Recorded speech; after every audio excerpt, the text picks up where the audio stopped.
Hello friends, நான் உங்கள் postman.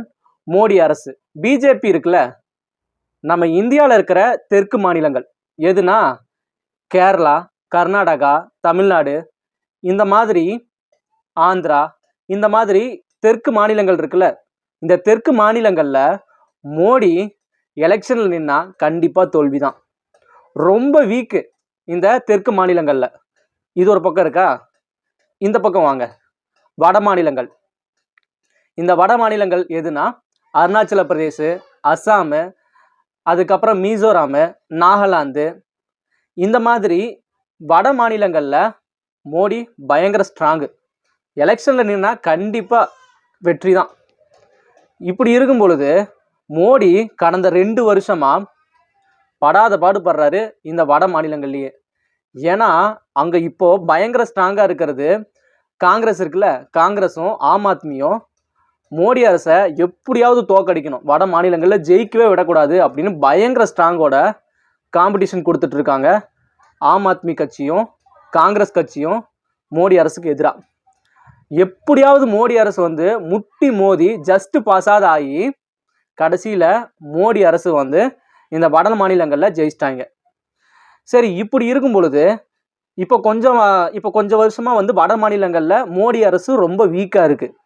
சரி, விட்டதை எப்படியாவது பிடிக்கணும். அதனால நம்ம தெற்கு மாநிலங்கள் இருக்குல்ல, நம்ம இந்தியாவில் தெற்கு மாநிலங்கள், அதான் இப்போ சொன்ன மாதிரி ஆந்திரா, கர்நாடகா, தமிழ்நாடு, கேரளா, இந்த மாதிரி மாநிலங்களில் எப்படியாவது மோடி அரசு ஜெயிச்சே ஆகணும் அப்படின்னு நம்ம தமிழ்நாட்டில் இருக்கிற பிஜேபி தலைவர் அண்ணாமலை என்ன பண்ணுறாருன்னா, என் மண் என் மக்கள் அப்படிங்கிற யாத்திரை. அதுக்காக அண்ணாமலை என்ன பண்ணுறாருன்னா, நான் வாழ்ந்தாலும் சரி செத்தாலும் சரி, ஜூலை 18 தொடங்கி பிப்ரவரி 2 ராமேஸ்வரத்தில் தொடங்கி சென்னையில் நடந்தே போய் இந்த யாத்திரையை முடிப்பேன் அப்படின்னு ரொம்ப தீவிரமாக களத்தில் இறங்கியிருக்காருங்க. சரி, இதுக்காக அவர் என்ன பண்ணுறாருன்னா, நடந்தே போய் அந்த யாத்திரையை முடிக்கணும் அப்படிங்கிறதா மிகப்பெரிய பிளான்.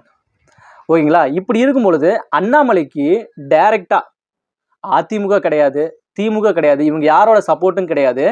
டைரக்டா பிஜேபி தலைவர் இருக்காருல்ல மோடி, பிஜேபியோட பிரதமர் மோடி அண்ணாமலைக்கு டைரக்டா சப்போர்ட் பண்றாரு. அவரோட பணமும் சரி, அவரோட நம்பிக்கையும் சரி அண்ணாமலைக்கு ஸ்ட்ரெயிட்டா கிடைச்சிருது. இதனால அண்ணாமலை யாரா இருந்தாலும் சரி, அதிமுக வந்தாலும் சரி, திமுக வந்தாலும் சரி, யார் பேசினாலும் சரி சண்டைக்கு வா அப்படின்னு ஒத்தைக்கு ஒத்த நிற்கிறாரு. அந்த அளவுக்கு நம்பிக்கை கொடுத்ததே பிரதமர் நரேந்திர மோடி தான்.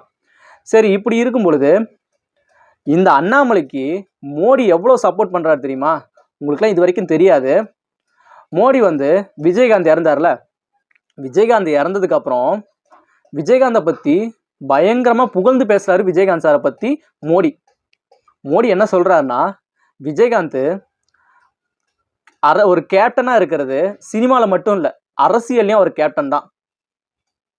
அது மட்டும் இல்லாமல் விஜயகாந்த் இறந்தது இந்த நாட்டுக்கே ஒரு பேரிழப்பு தான் அப்படின்னு தேமுதிகவோட ஓட்டு எல்லாத்தையுமே, விஜயகாந்த் சார் ஓட்டு எல்லாத்தையுமே மோடி வாங்க பார்க்குறாரு.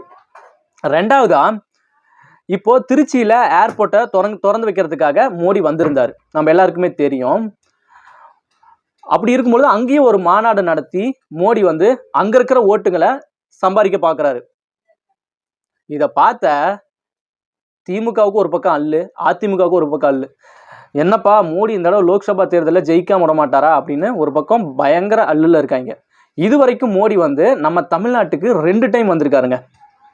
இது 3வது டைம் வரப்போறாரு. இப்போ இந்த யாத்திரைன்னு சொன்னல, அண்ணாமலை இருக்காருல்ல, அண்ணாமலை இந்த யாத்திரையை பிப்ரவரி 2 சென்னையில் முடிக்க போறாரு. ஓகேங்களா?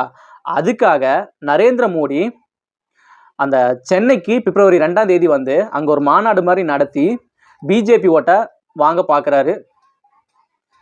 தமிழ்நாட்டு மக்கள் இந்த டைமு பிஜேபி அரசுக்கு முன்னுரிமை கொடுப்பாங்களா, இல்லை திராவிட அரசுக்கு முன்னுரிமை கொடுப்பாங்களா அப்படிங்கிறத பொறுத்து தான் பார்க்கணும்.